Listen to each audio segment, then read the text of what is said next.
Thank you so much. It's a joy to be here with many known friends and my long-term friend and brother. Let me make a disclaimer about this hat because two people have asked me. Professor Tekdek asked me yesterday and someone else asked me. I won't tell you who started wearing this, you know. But one thing I'm lacking is suddenly occurred to me. Because Baba Pandam Yamsat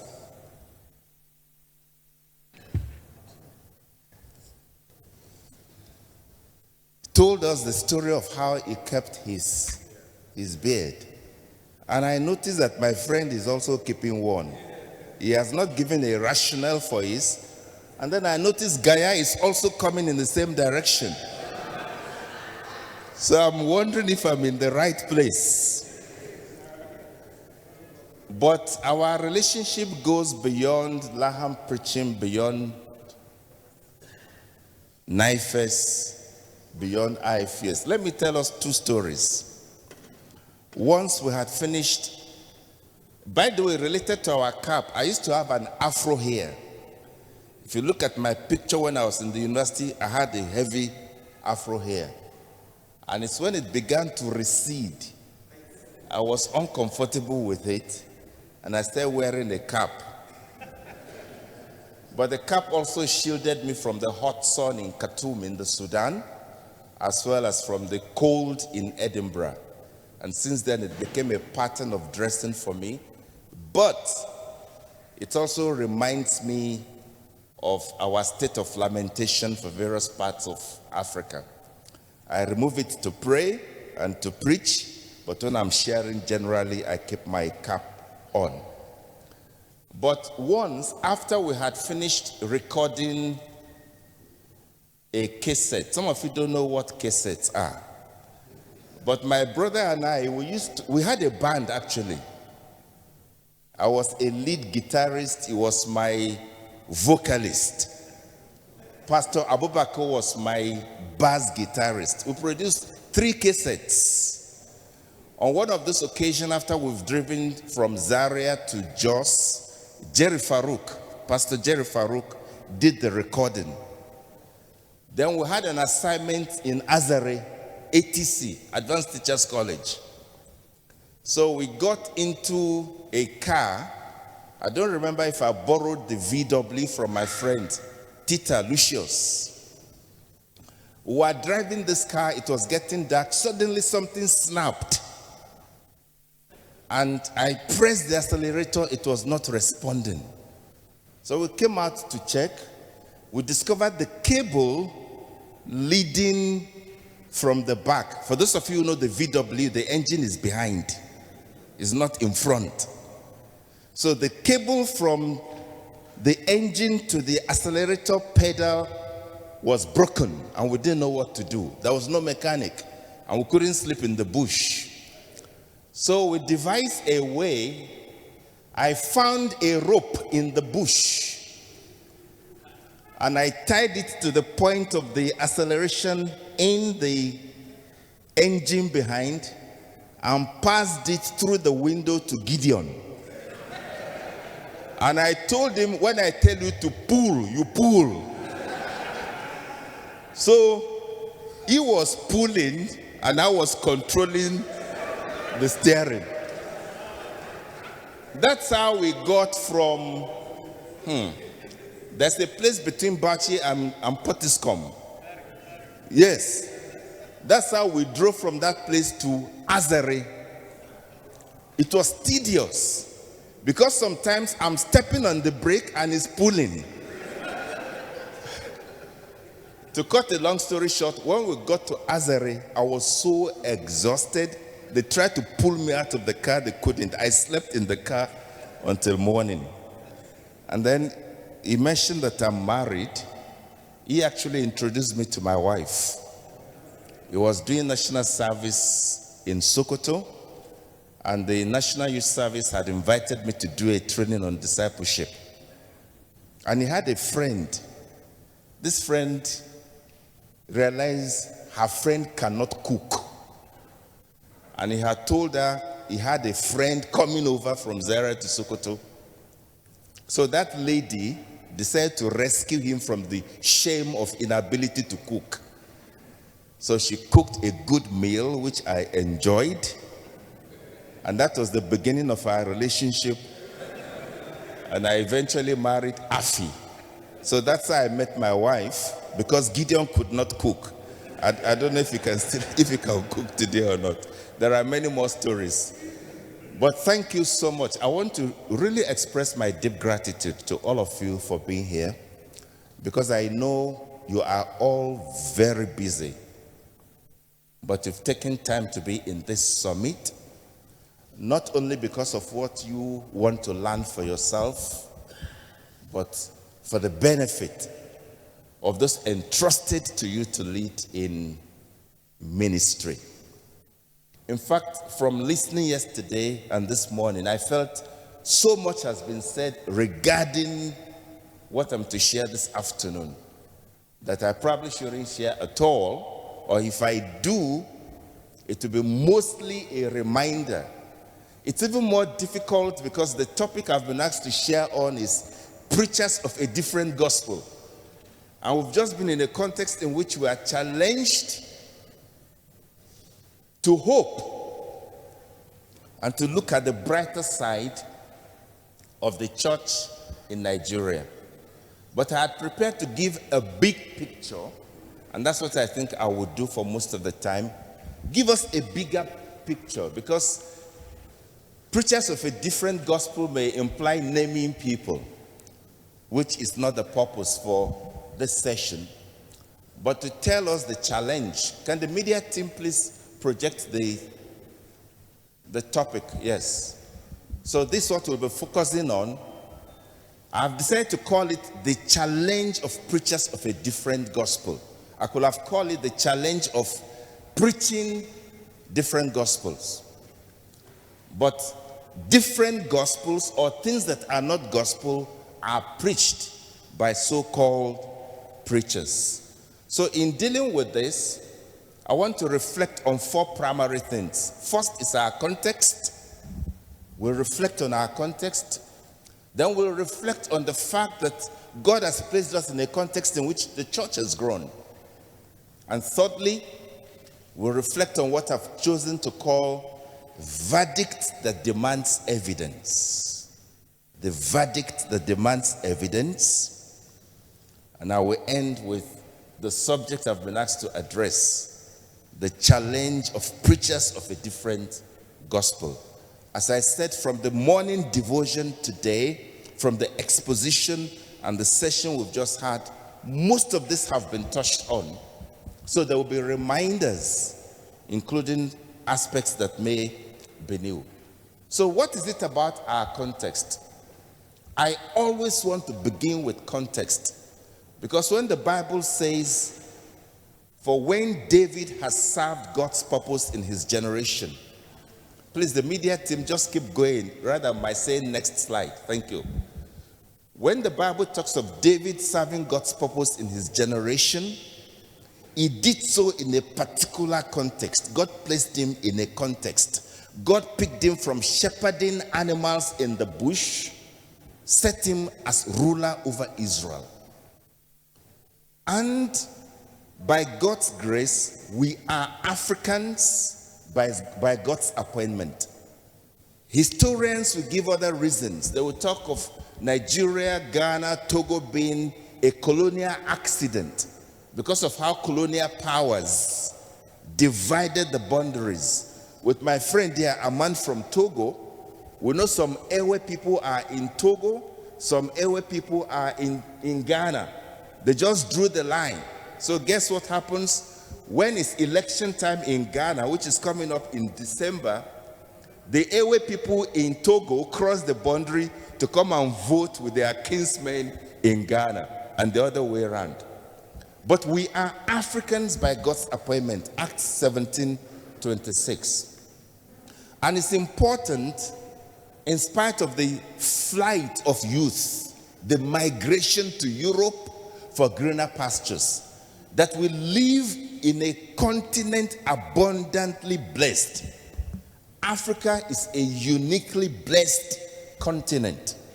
It's been established by documented research that Africa is richly endowed with abundant mineral resources, as well as being home to many of the world's biggest opportunities. In fact, the reason you are seeing an influx of the Chinese, of the Lebanese, of the Turkish, is that they know that the future economic growth engine is here in Africa, economic growth engine of the world.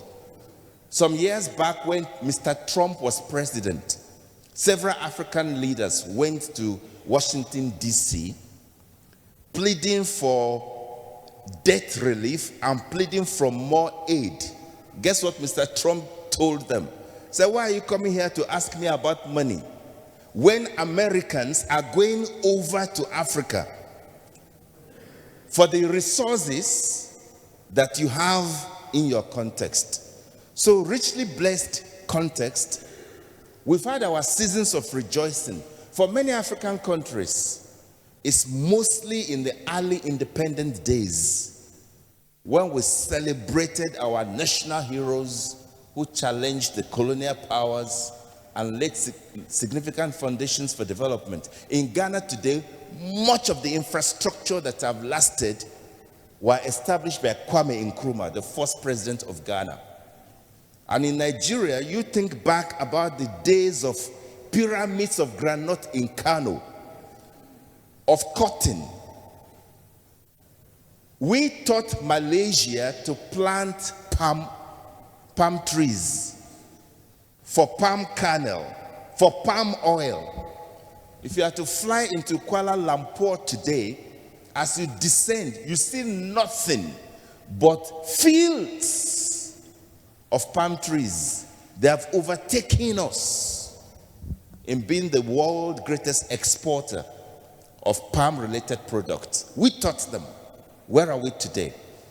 So, beyond all this, we have others, not politicians, like Agri of Africa. Agri of Ghana is called Agri of Africa, who believed only the best is good enough for Africa. And when you look back at the foundations of our teachers, economists, mechanics, farmers who have toiled in Nigeria and other parts of the world, there's cause for lament in some places. I grew up in Bukuru in Jos, and I knew how things used to be, to what they are today, that farmers can't even go to their farmlands. But we need to bear in mind the original blessing of God for our continent. But beyond all this is that God has caused his light to shine on us. The people who once walked in darkness have seen a great light. Isaiah 9 chapter 2. Isaiah chapter 9 verse 2. Upon them a light has dawned or shined. It's God who commanded the light to shine out of darkness, who has shown in our hearts to give light of the knowledge of the glory of God in the face of Jesus Christ. These are familiar places. So this is a context where God has placed us. Regardless of what people consider greener pastures, many young people dying in the Mediterranean cemetery. The Mediterranean Sea is now called cemetery because of the number of young Africans seeking to cross over to Europe. So that's our context. But we are also richly blessed because the church in our context has grown. The church has grown significantly. You may have heard that the church in the global south, particularly Africa, has grown significantly. So much growth that every Sunday morning, more than 500 million Africans are in worship for church service or for other meetings. Can you please keep rolling the slides? I would have loved to control this myself. Can we go to the rapid expansion of Christianity in the global south? Okay, I'll continue. So the church has grown, and scholars have established that the center of Christian gravity has shifted from the global north to the global south, by which they mean Africa, Asia, and Latin America.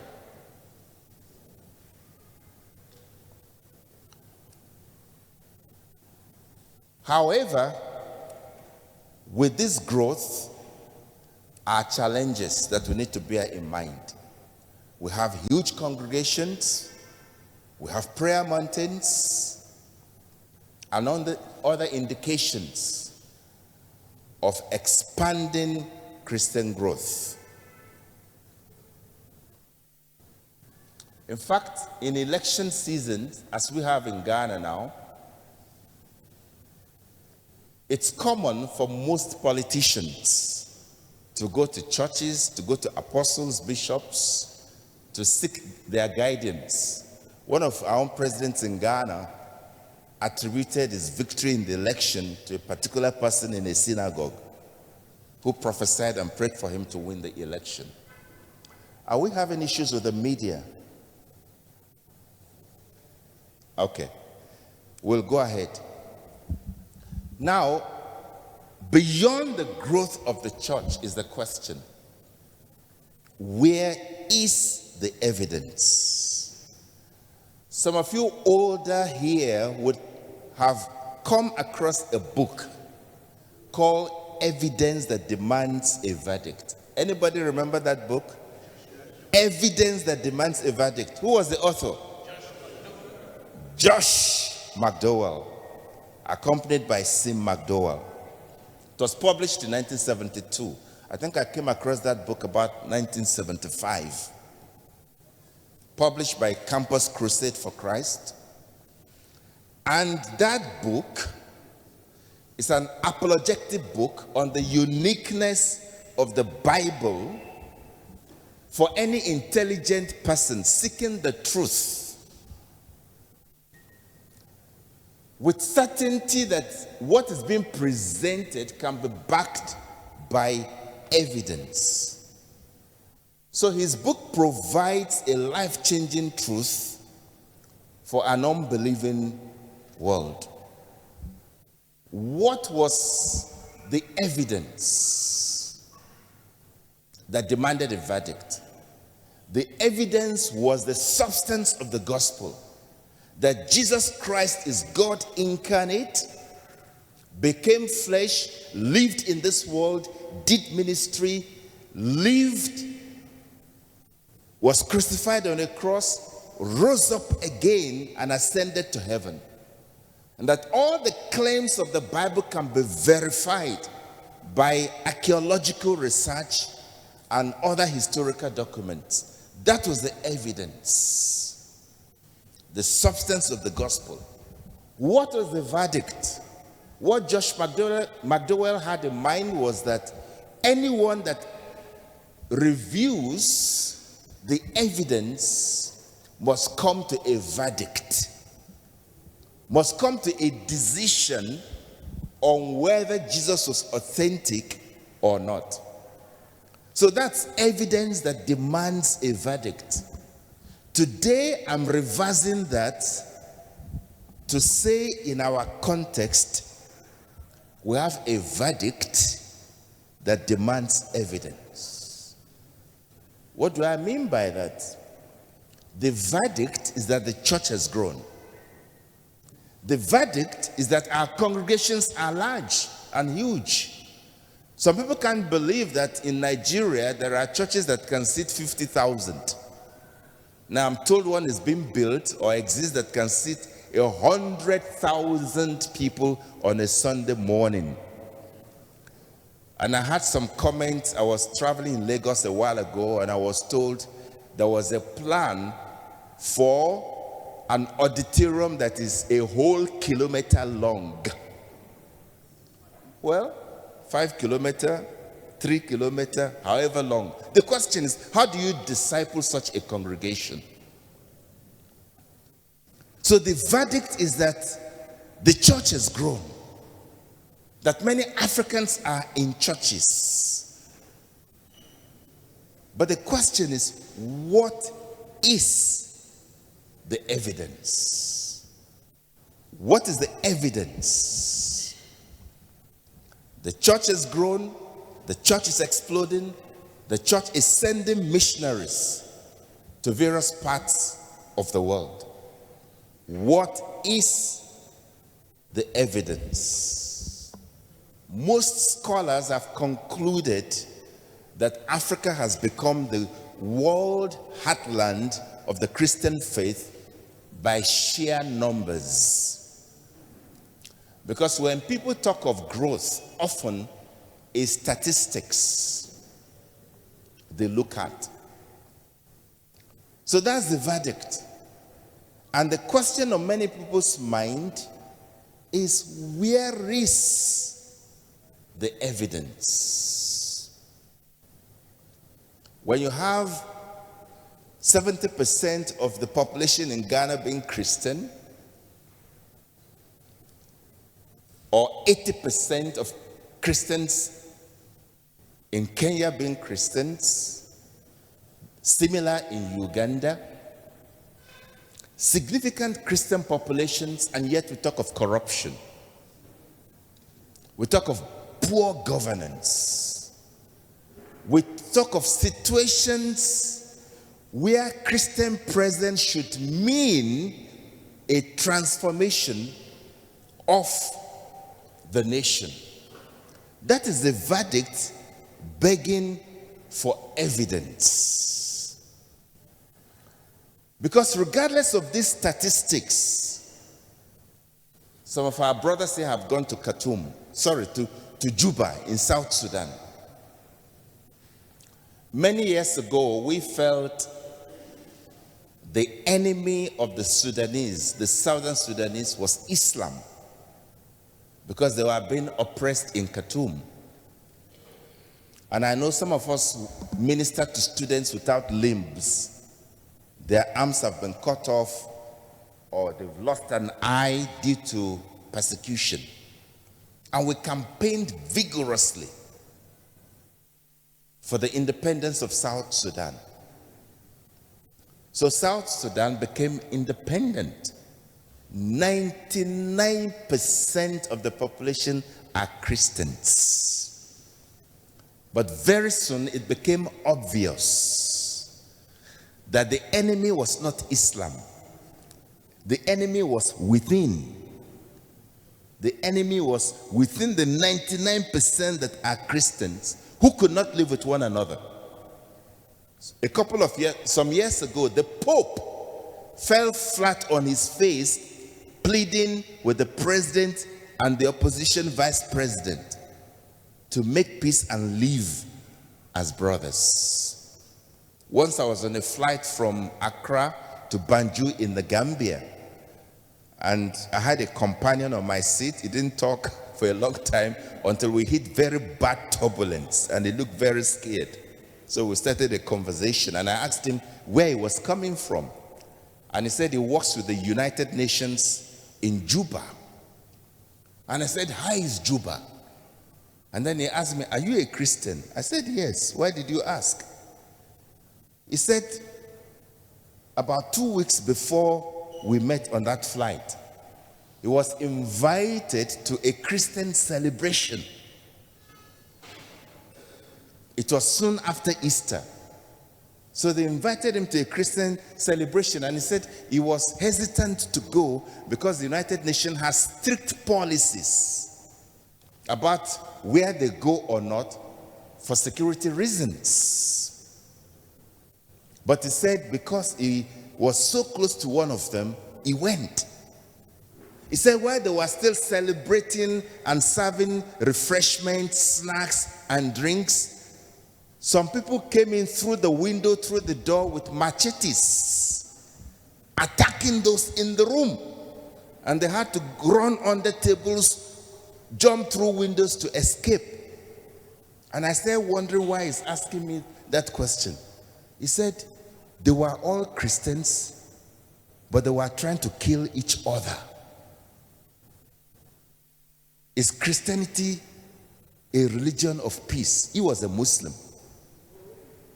The person talking to me was a young Muslim man. He said he barely escaped with his life. He was relieved to go back to the Gambia for a while. The point I'm making, friends, is that our significant Christian population in several African countries demands evidence of what Christian growth or church growth means.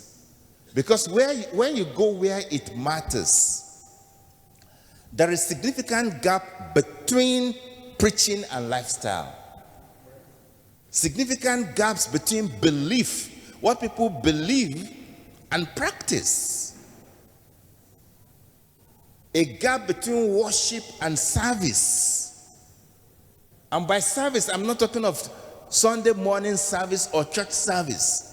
I'm talking of service in the police force, service in the military, service in the Department of Customs, service in immigration. I've traveled across several parts of West Africa. I've driven to Lagos from Ghana. I've driven to Ouagadougou. I've driven to Abidjan. And occasionally, at the immigration point, I see a Bible on the table, but the person sitting behind the table still demands some bribes. Gaps between church experience and reality of life outside. I'm painting the picture as it is. This is what I see. In fact, a colleague I traveled with last October, we were driving from Accra to Semeboda, told me, because we traveled on a Sunday morning, there was a particular woman who was so difficult at one of the borders, who was saying our vaccination cards were wrong. We must pay a certain amount of money before we're allowed to go. And we observed what was going on. She was just collecting money. So I said, if our vaccination card is wrong, can we have the vaccination? She said the person to do the vaccination has gone to church. So I said, we'll wait for the person to come back. And then another of the officials in uniform came to whisper to us, you are wasting your time by waiting for that person to come back. Just give her the money and you can go. We said, no, we are not giving the money. You know, as we traveled, my colleague said, it's like none of these people have ever heard the gospel. Because you meet people who say they believe in Jesus. And they are, in fact, I told the woman, I will report it to your pastor. One of the women who told me she also goes to church. I said, I will report you to your pastor. She said, my pastor knows how I live.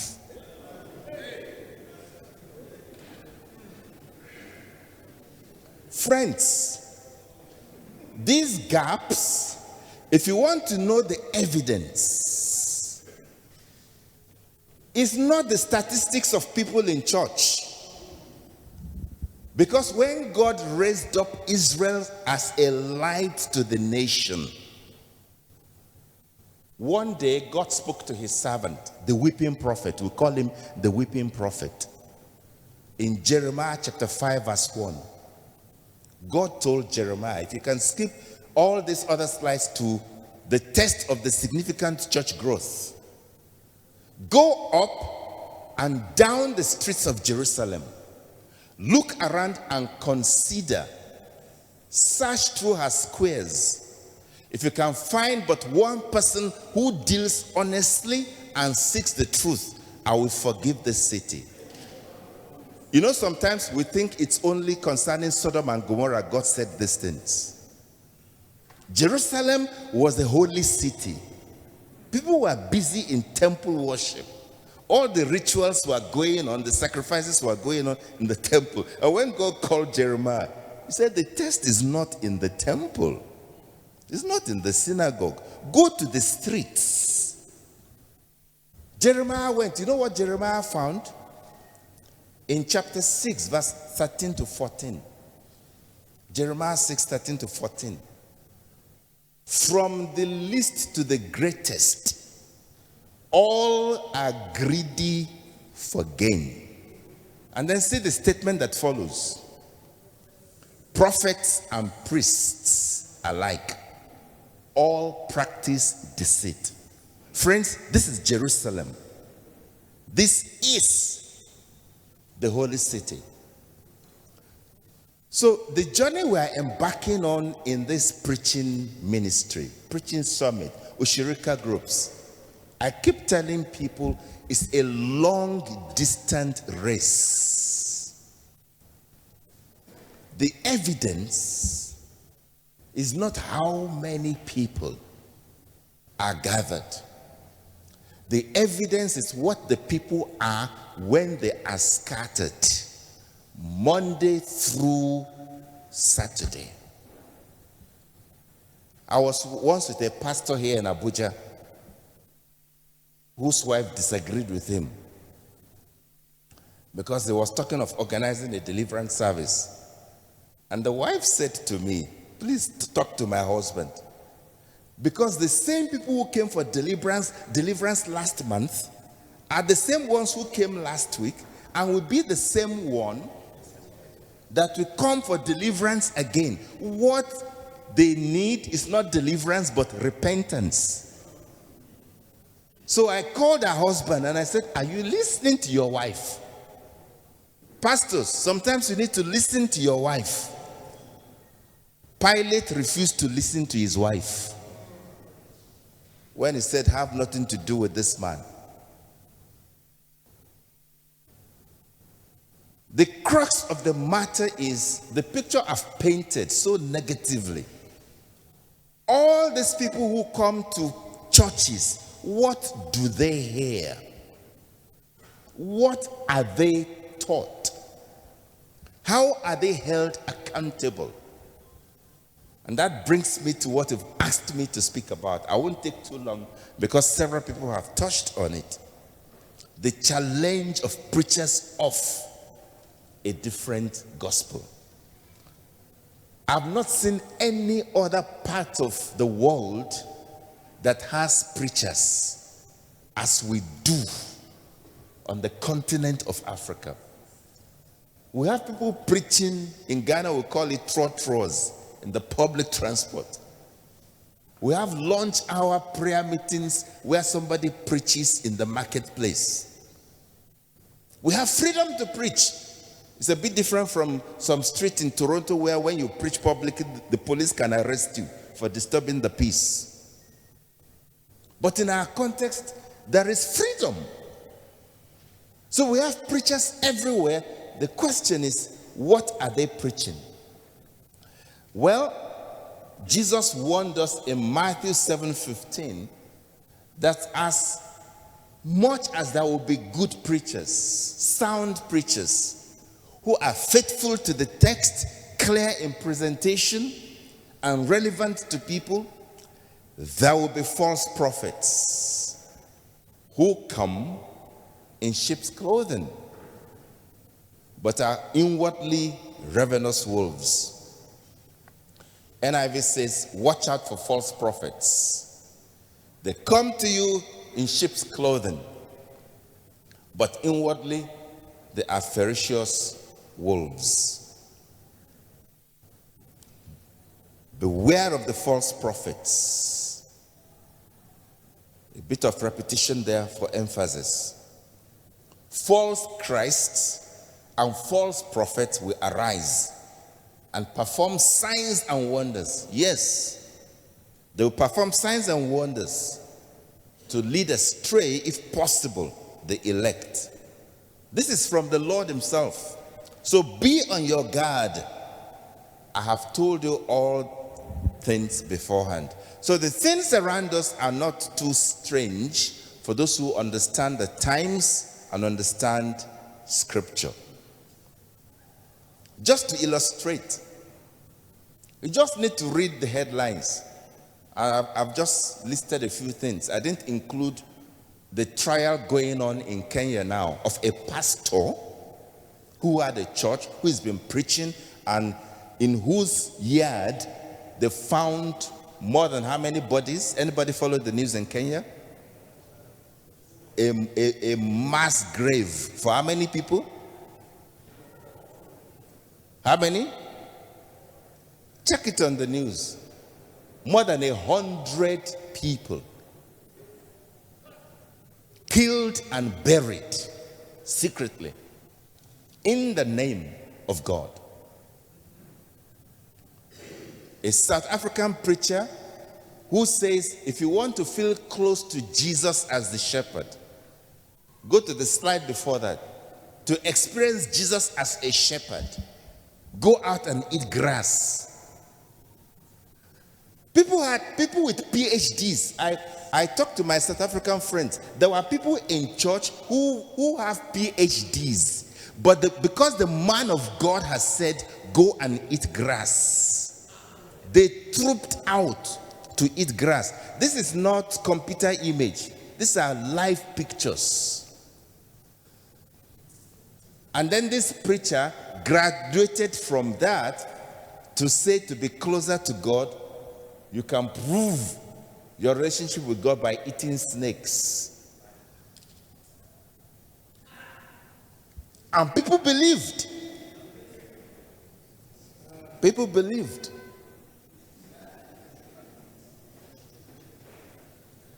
I can go on and on.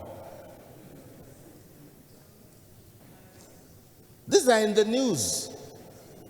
And of course, a major sign of the times is the lifestyle of preachers. The comparison of whose private jet is bigger or more.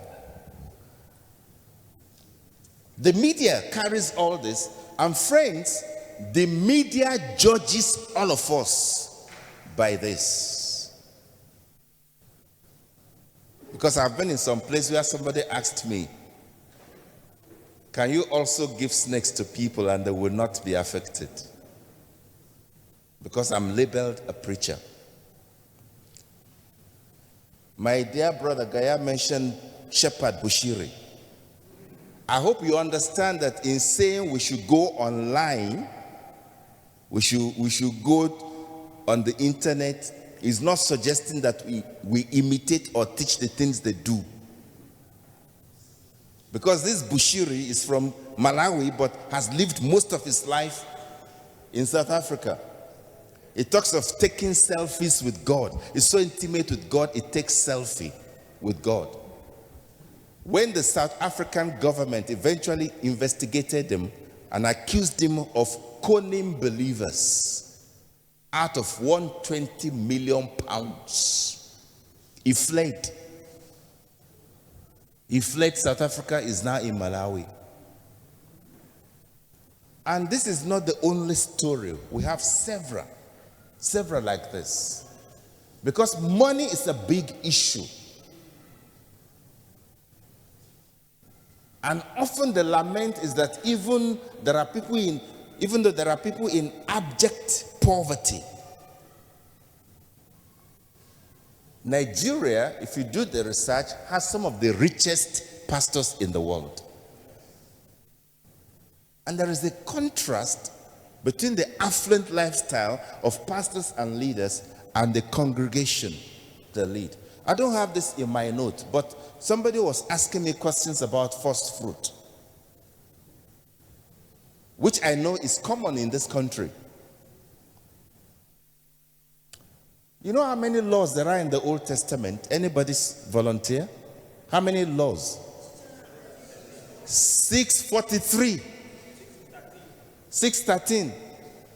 By some accounts, 640, 645. Depending on the category, 613. So we have all these laws, and we occasionally pick one to elevate above the others. First fruit is one of them.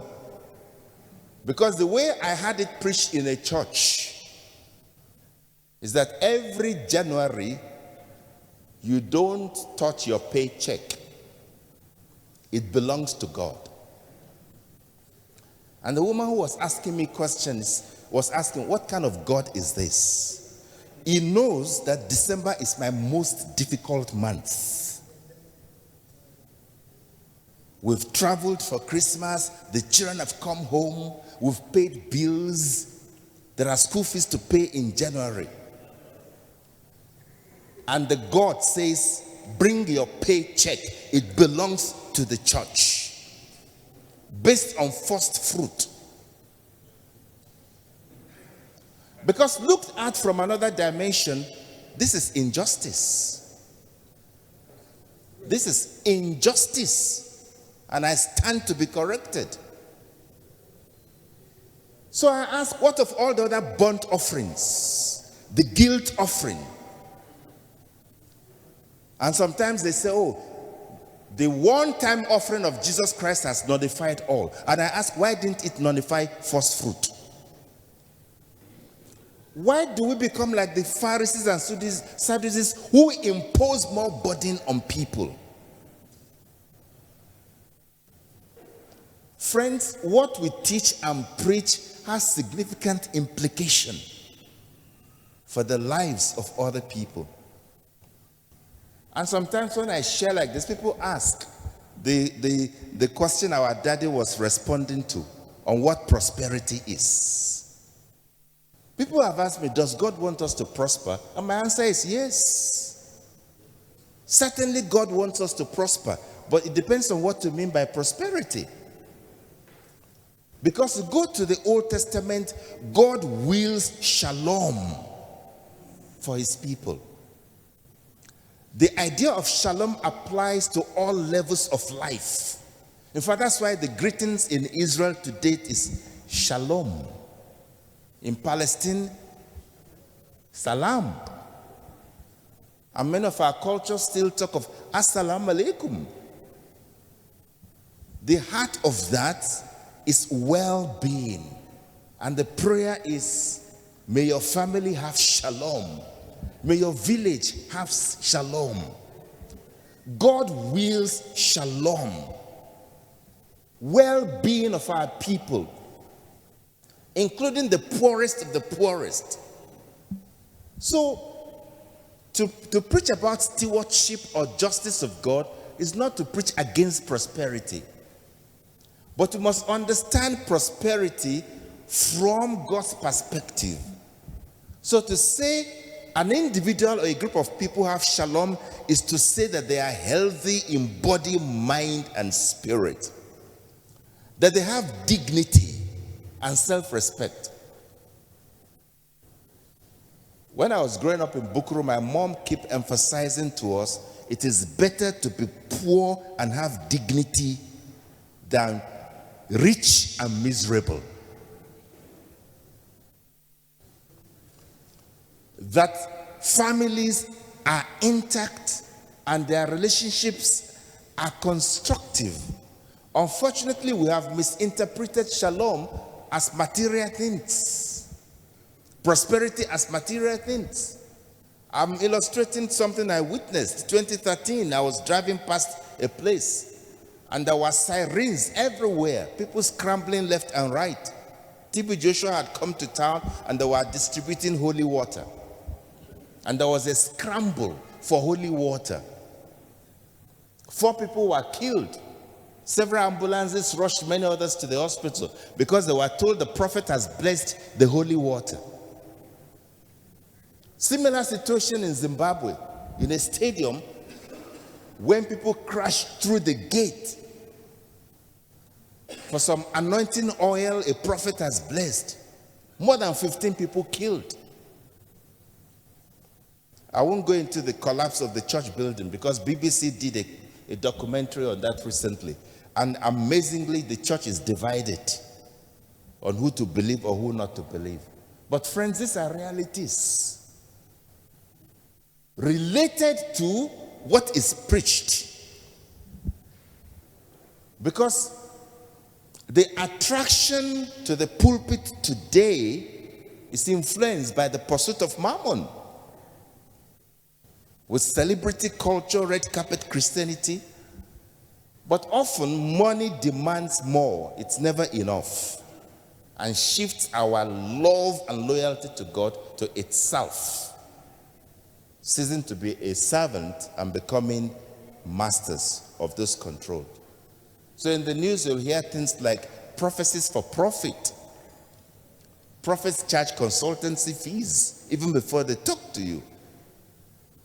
And I've illustrated elsewhere with the story of a young lady I met in Ouagadougou in a church conference who was weeping and said she was made to travel to a certain part of Ghana because the prophet had promised to meet her particular need. She borrowed money to go. When she got there, she was told she needed to pay a fee before seeing the prophet. And she had nothing to pay. And she had to go back in one of these vehicles used to convey animals. But there's also silence for prophet. When we see injustice, when we see things that should not be, and we are silent. You know, the Bible is very, very strong on issues of justice and how the poor are treated. And so should we be. Business for cutthroat profit, politics for profit, weapons of war for profit. When I served with World Vision, we had to go into some military training in Germany. And I had ex-Marines boasting of islands they had bought out of the Desert Storm, the invasion of Iraq. And some of them admitted that, listen, the same weapons of war used in Iraq and Libya were the same that were moved to Sierra Leone. And from Sierra Leone, some of them are what is being used in parts of the Sahel, Chad, northern Nigeria. And that where there is no conflict, for those who need the profit, they will manufacture conflict. So we need to be aware of this. Because they create the problems. And you have people like my friend Gideon going everywhere building peace. That behind his back, even some of those he may have been speaking to are manufacturing to keep him busy, running everywhere. He will tell you, we are aware. Let me please be very blunt here. Very few countries wish Nigeria well.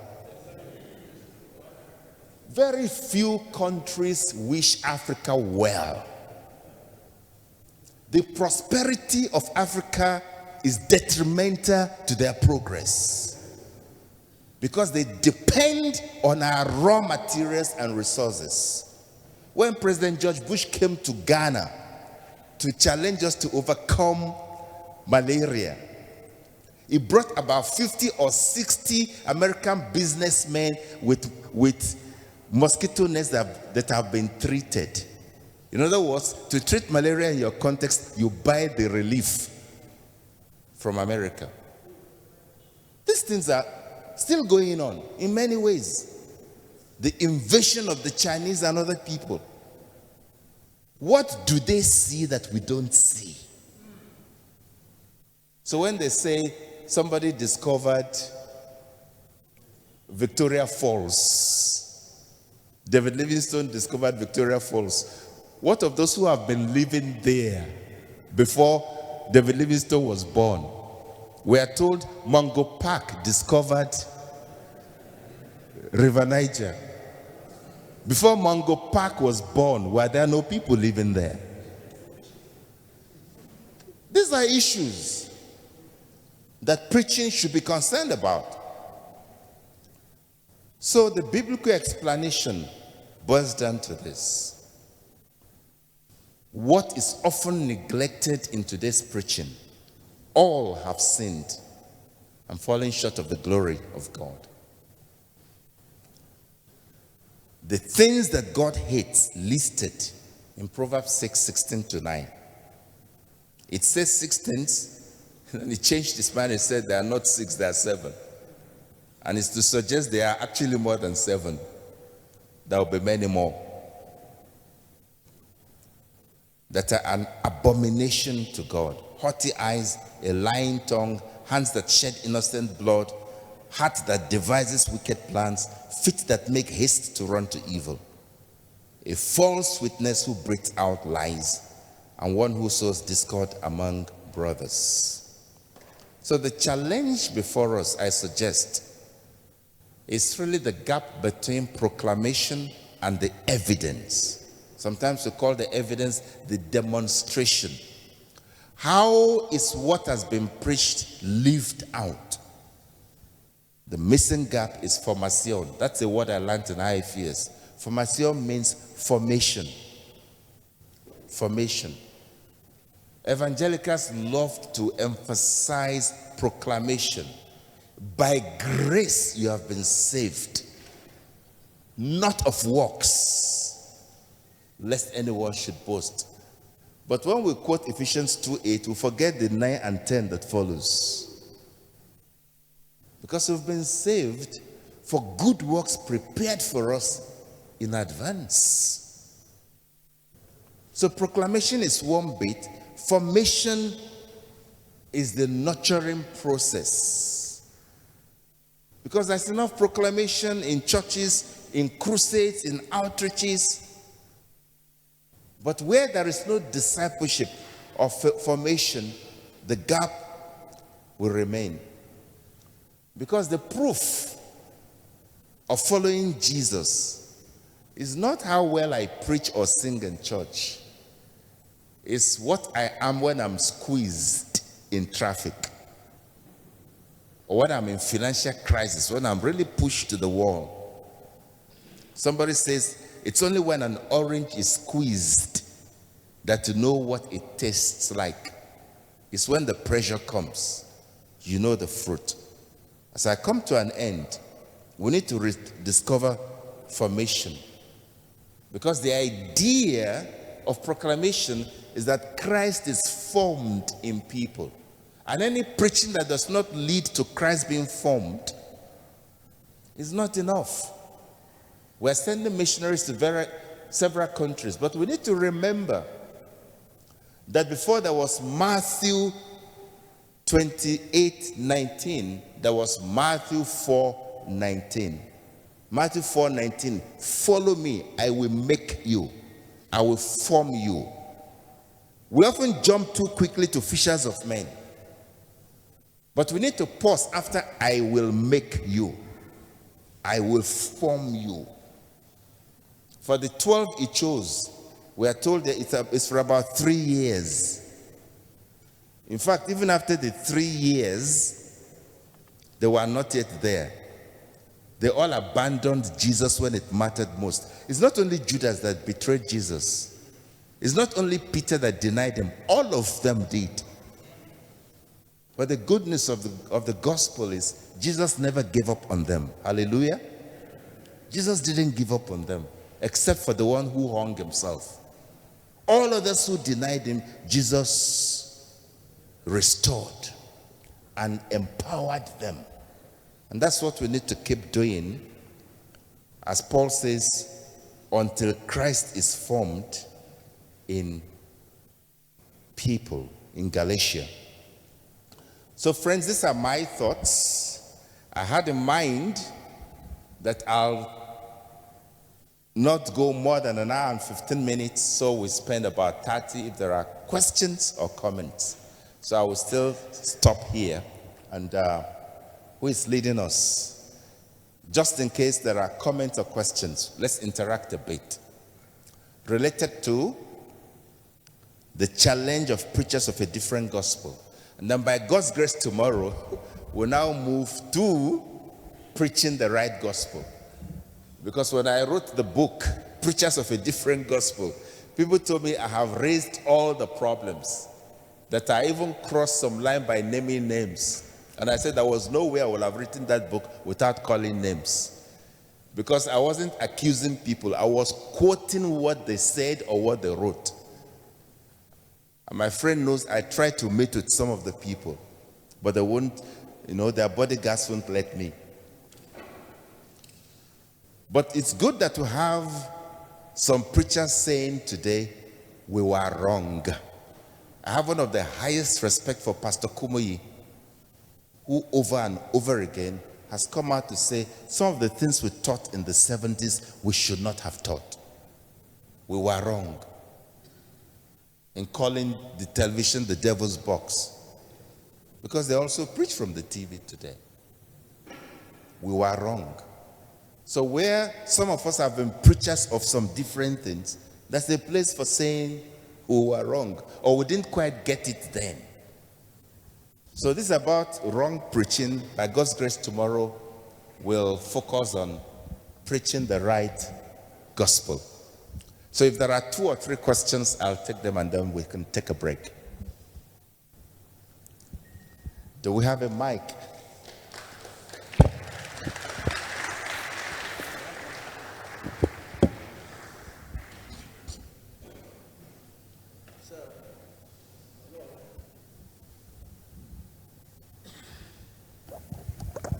While you were describing the state of the church in Africa, I wept within and asked a question to myself: how did this begin?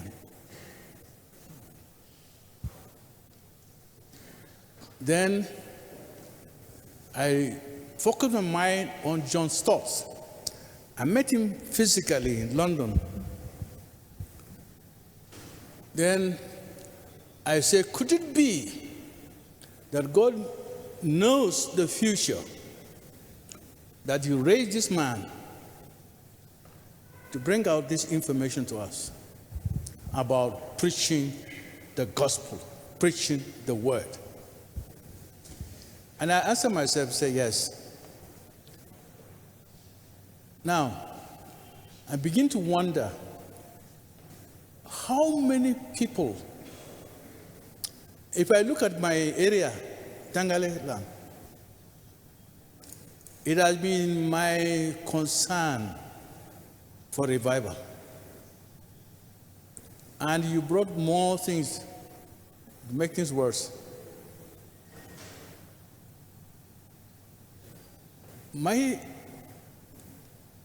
Not a question. What can we do to solve this problem? What is God? I ask myself, what are you doing to save your name in the church? There are many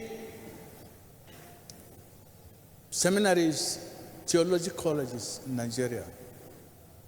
There are many churches in Nigeria. Yet, the impact, the real impact, is not felt. What is the problem? I look at the navigators. I joined the navigators for some time. About 50 years now, we just celebrated all this thing. And the principle is making disciples is the key method for reaching the world. So I asked myself, I've been there for 50 years. We have not reached anywhere. The disciples who want to make, they're increasing, but not increasing in a geometrical way that we were taught, not additional. So the question is, where? I don't know how to ask the question. What is God doing? What can we do? How can we accelerate this issue? Thank you, sir. Thank you, sir. Shall I take one more response to this first? Who wants to? Let me respond to this. I share your concern. I've wept about these things. I lament. Some of you know we had a revival in Gindiri. Have you heard about the Gindiri revival?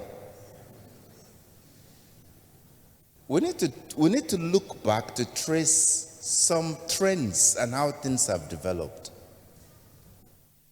We had a revival in Gindiri in the 70s going to 80s.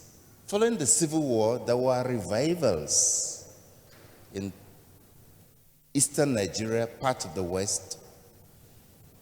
there was such an emphasis in the 70s and early 80s on the cross of Christ. In fact, there was such an emphasis on frugality. You know? And going all the way with Jesus. Why? Because the rapture can happen anytime. Many of us didn't know we'll still be alive today. And then there was a gradual shift into the so-called health and wealth gospel. And if you study the Bible carefully, the challenge is when God blesses, only few people can handle prosperity. Study Solomon, study some other kings. And that's where our challenge, I suggest, begins, based on research. But I fervently believe there is hope. What our brother Gideon shared with us in the morning, I believe in this mission and vision, and this is part of it. Our presence here is part. God always has a remnant, and the remnant are those who will be catalysts. So Henry Vane, who was the General Secretary of the Christian Missionary Society, talks of his understanding of discipling a nation. So when Jesus talks of make disciples of all nations, he said the idea of discipling the nation is not making some disciples out of nations, but that the nation itself should be changed, should be transformed. And it's happened in some other parts of the world before. I remember in the early 80s, my very first visit to the UK to visit our missionary friend, Miss William, who served in Nazareth. I went to Bridgenorth, where we stayed. The person who hosted me sent me to the grocery shop to buy some grocery for cooking. And I got to the shop. There was nobody in the shop. But there was a sign saying, pick what you need and put the money in the box. And in my mind, I couldn't understand that. There was a box of money, the goods are there, the price tags were there. And in my mind, I'm wondering, how can people be foolish? Won't somebody come and carry the box away? Well, I picked what I had been sent for, put the money in the box, took my change. But when I got back, I asked, how come people don't invade that shop to steal things? And my host said, nobody would do that. And I asked why. They said, we once had a revival that taught people not to take what doesn't belong to them.